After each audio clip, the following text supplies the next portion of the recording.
One who observes material nature with a spirit of detachment can see everything as it is. The ways of this material world are very obvious. The lessons to be learned are quite clear. But if we look upon this world with attachment, then we cannot see anything in truth. We simply see everything according to our relative spirit of enjoyment. And therefore, the truth that Krishna is trying to reveal through every element of material existence is clouded. We cannot perceive anything as it is. But a person who is detached from material enjoyment, wherever he goes, whatever he sees, whatever he hears, whatever he experiences, is simply echoing the words of his spiritual master and the words of the scriptures. And therefore it is said that an intelligent man sees through his ears, does not see through his eyes. He hears from the Shastra, he hears from Guru and the Sadhus exactly what is the real nature of this material existence. And because he is detached from the spirit of enjoyment, he can see the truth.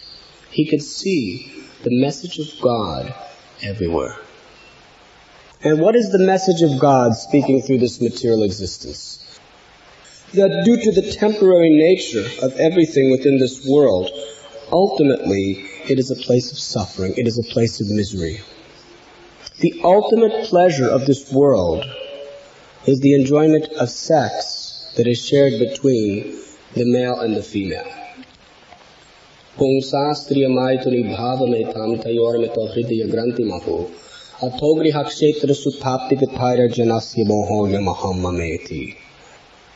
That the basic principle for the entire material existence is the attraction between male and female.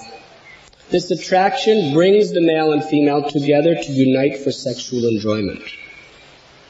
The product of such sexual enjoyment is endlessly increasing attachment to children, to home, to relatives, to land, to prestige, and so on and so on and so on. In this way, one cannot see anything in truth because one sees everything colored by the image of I and mine. One sees everything in terms of how I am this body and everything that is mine is for my enjoyment. And whatever is not mine, we have endless longings to possess for our sense gratification. So in this way, sex pleasure, which is the ultimate experience of gratification in this material existence, is the basic principle of this entire material world. It is due to the spell of sex desire that this entire creation continues. It is such a powerful urge that is impregnated within the hearts of all the conditioned souls. Indeed, according to the Acharyas, it is the ultimate expression of envy toward the Supreme Personality of Godhead. Because Krishna is the enjoyer of everything. And to the degree we want to enjoy His property, to that degree we are expressing our envy toward Him. And everything is His property. Therefore, to the degree we intensely want to enjoy, to that degree we are intensely envious of God. It is said in the Shastra that this material world is Maithuna Agara, that it is a place where literally every living entity in this material encagement is shackled by the chains of sex desire.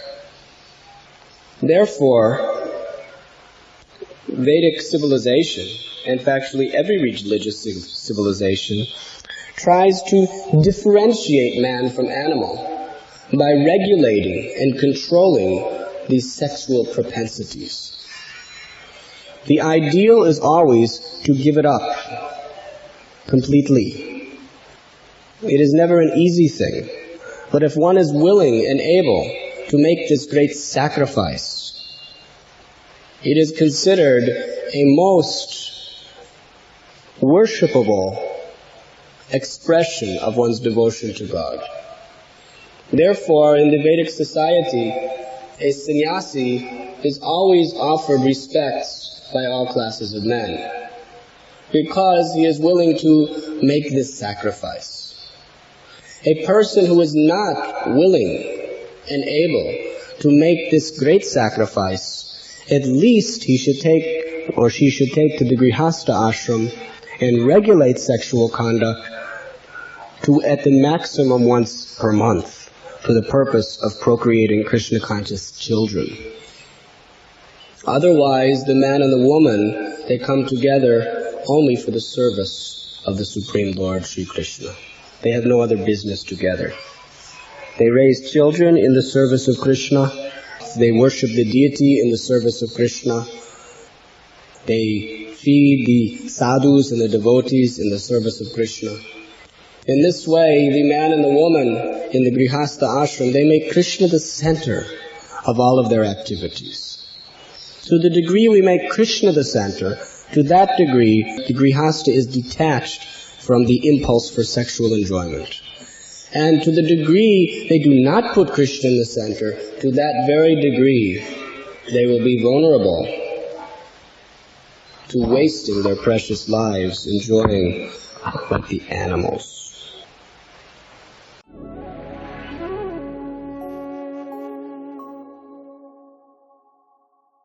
You were listening to Radhanath Swami on thesacredconnect.com.